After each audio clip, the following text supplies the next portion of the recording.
Yo, Hello? yo. Konnichiwa. Yeah. ¿Cómo estás?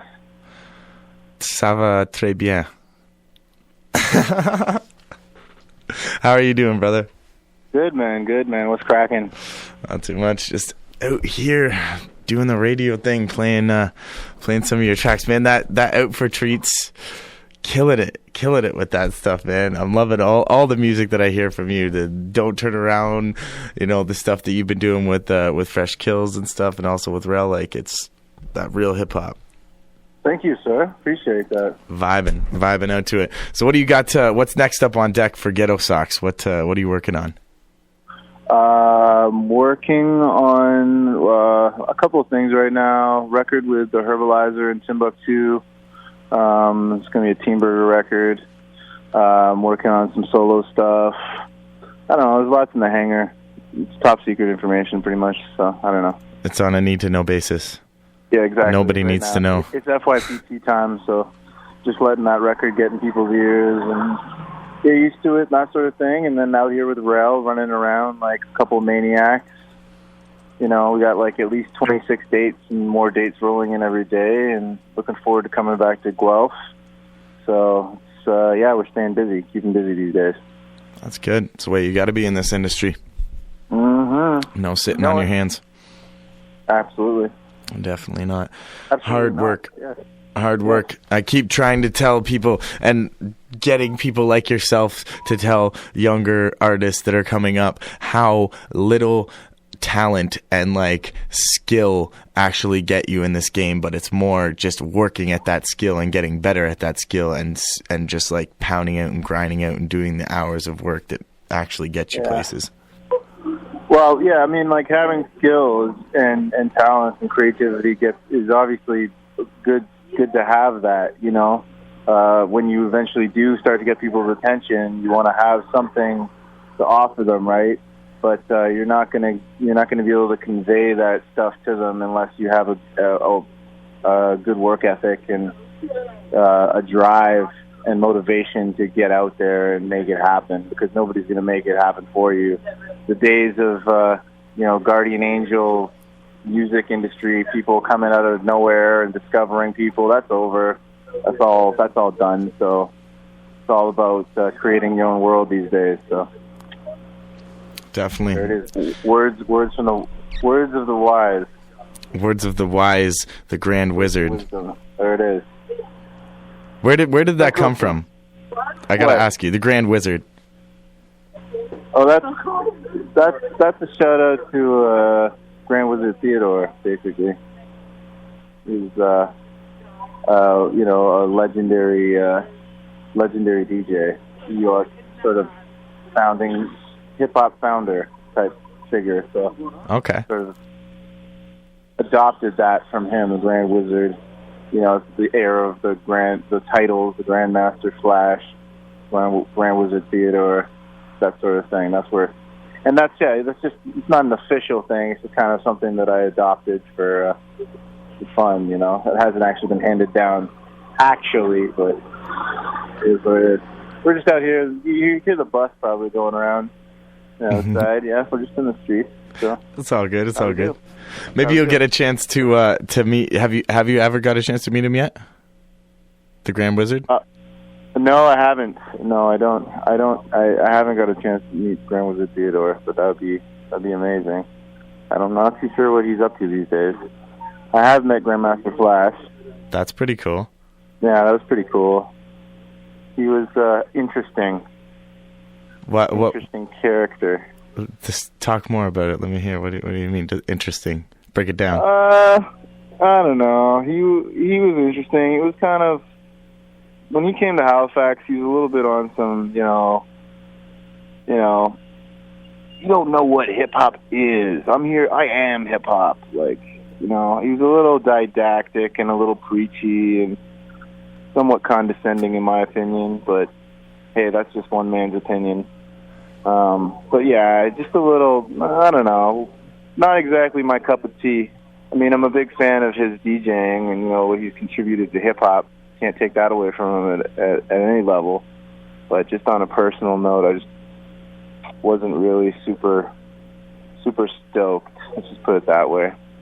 Hey man, that happens so much in the industry, and I hear, stories about this from some of the people that like we look up to and that we think are like really iconic figures in the industry, and then when you actually get a chance to meet them in person, it's not always the greatest experience and stuff. Yeah, exactly. Yeah, it's like don't meet your legends type thing. That's that sort of, I don't know.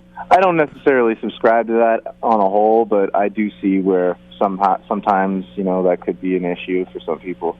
Well, I feel like that's something to really talk about. Is just like I don't know, because the way that you were describing it, seems like he's like a know-it-all of hip-hop type thing. You know what I mean? And like high and mighty type status, with like probably a little sprinkle of egoism attached to that.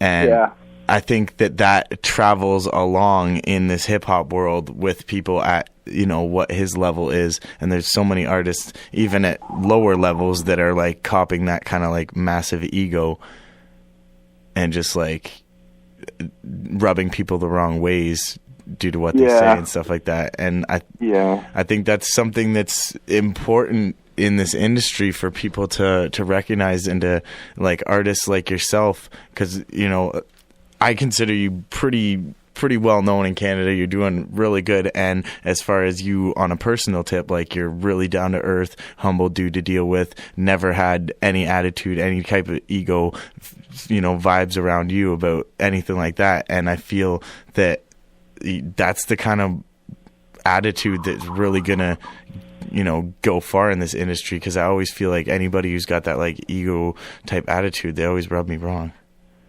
Yeah, man. I mean, I feel you on that. I think it's just like a lot of people have a sense of entitlement. Like they've seen like super high pinnacles of like levels of success, and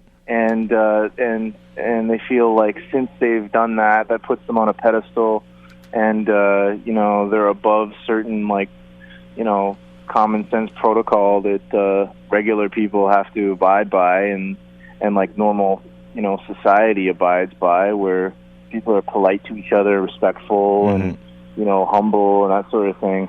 So you get some characters that are just have lost their perspective on things. You know what I mean? It's just it can get a little out of hand. Especially you have just the nature of the personalities in rap music can be a little bit left field at times. So you couple that with success or a little bit of light, and people can get a little bit overblown egos, that sort of thing, or defensive or what have you.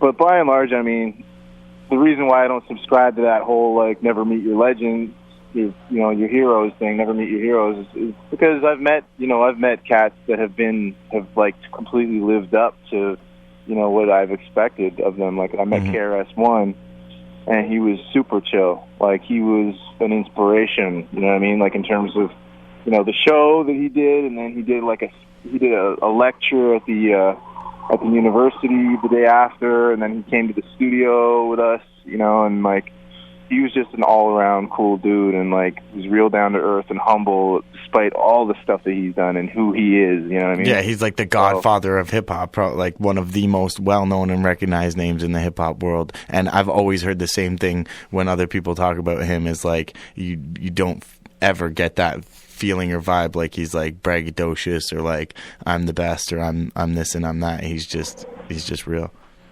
Not at all. Yeah, he's the man.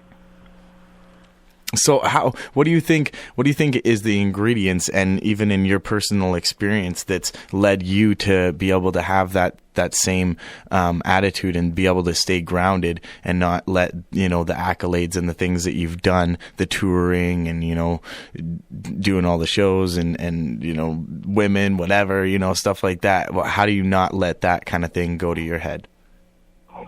Well, man, I don't know. Just the way I see it is like I'm just a person, just like everybody else. Like my man John Deck out in Ottawa, one of my dudes, DJ, he did the wine mixtape with me. He's on Dropping Science as well.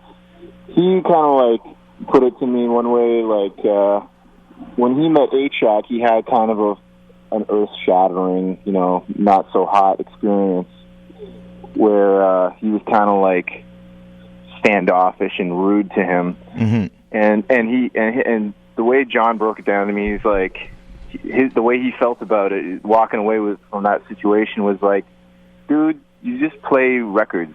You just play other people's music. You play your own music, but you just play records.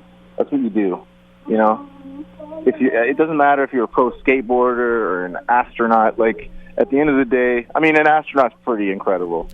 So, word to Chris Hadfield, like, he's allowed to go to gravity and, like, scoff at, like, nice Soyuz docking procedure. You know what I mean? Like, he's allowed to make fun of gravity and Sandra Bullock and whatnot because he actually does that. Being an astronaut is one thing. But, like, being a pro skateboarder or a rock star, I mean, like, you just play a guitar. You just ride a piece of wood with wheels on it. You know what I mean? Like, it doesn't make you any better than anybody else. Mm-hmm. At the end of the day, we're all just people. We have common, simple needs and requirements. And, everybody deserves to be treated the way that they want to be treated. You know what I mean? Definitely. I think. And I think there's a little bit of a misnomer there with the whole expression, treat people the way you want to be treated. I think it's treat people the way that they want to be treated. You know what I mean? So I don't know. That's always helped me keep focused, and I know that at any point, like the floor could drop out from underneath me, and like I could be on to the next thing. So you never know who you're going to meet, what other incarnation they're going to come back around as. So it's just best to give people respect and show gratitude if they're trying to show you love, like on a fan level, mm-hmm. or like on an artist level, somebody showing you respect. Just be gracious and thankful, and it's valuable. People sharing they're pouring their heart out to you. So it's like, take that. That's very valuable stuff. You never take that for granted. No, and you never know what's going to come out of it. I was just watching this Q-Tip interview last night, and he was talking about the first time he met Jay Dilla. And, like, he was on, I think, the Rock the Bells tour or something with a bunch of other acts, and the DJ that was touring with them was friends with Jay Dilla, and he kept telling him, like, all throughout the dates, like, every single day, he was like, let him know, like, yo, Detroit's coming up, this, my homie wants to meet you or whatever, right? And, eventually they show up there and come up to the tour bus or whatever, and Jay Dilla gets on the bus, and he's, like, all just smiling, like, super happy to, like, meet Q-Tip and stuff, and, like, here gave him his beat sample tape, and, like, personally, and got him a chance to listen to it and all that kind of stuff. And those kinds of things, like, that bred a relationship that made some incredible hip-hop music, you know what I mean? And if Q-Tip was the type of artist where he had this kind of like, well, I'm on tour with Rock the Bells, like, who is this Jay Dilla person who's, like, not got any accolades yet and isn't in the game or anything like that? He's got this little slum village crew that he's rocking with, you know what I mean? And, like, had that kind of attitude to it that would have totally completely blown apart, and none of that great music would have happened and come to fruition, right? So I think it's really important for artists at your level and at any level for people to just be open to the possibility that other people are out there doing the same thing that you're doing and love it just as much as you do. So respect that and be open to it. Yeah, exactly. You never know, like, you got to be open-minded, and, in this industry or in this world that we live in, you got to be open-minded. And it's people with vision, like Q-Tip has vision. Mm-hmm. He's able to be like, hear something and be like, I know what to do with that. I have an idea, and that's what allows people like that with that ability to go places, that vision, and it's important, man. And it part and parcel of that is being able to, overlook, what would be like a preconceived notion, like, mm-hmm. Oh, this guy's nobody, or this guy's this and that, like, oh, this guy's got bummy shoes, you know what I mean? Like, you never know what somebody is capable of, you know what I mean? So, you got to keep an open mind. Definitely. Huge. Clutch. Well, much respect for taking the time to do the interview with me, man. We're looking forward to having you here in Guelph next week on the 6th. Going to be a good time for sure, and I hope the road treats you well. You're going all the way from one side of the country to the other side of the country, so hopefully no car troubles, no crazy inclement weather issues, and everything nice, smooth sailing. Word, man. Much appreciated. Thanks for having us on. No doubt, brother. All right, man. Take it easy. All right, take care. Peace. Peace.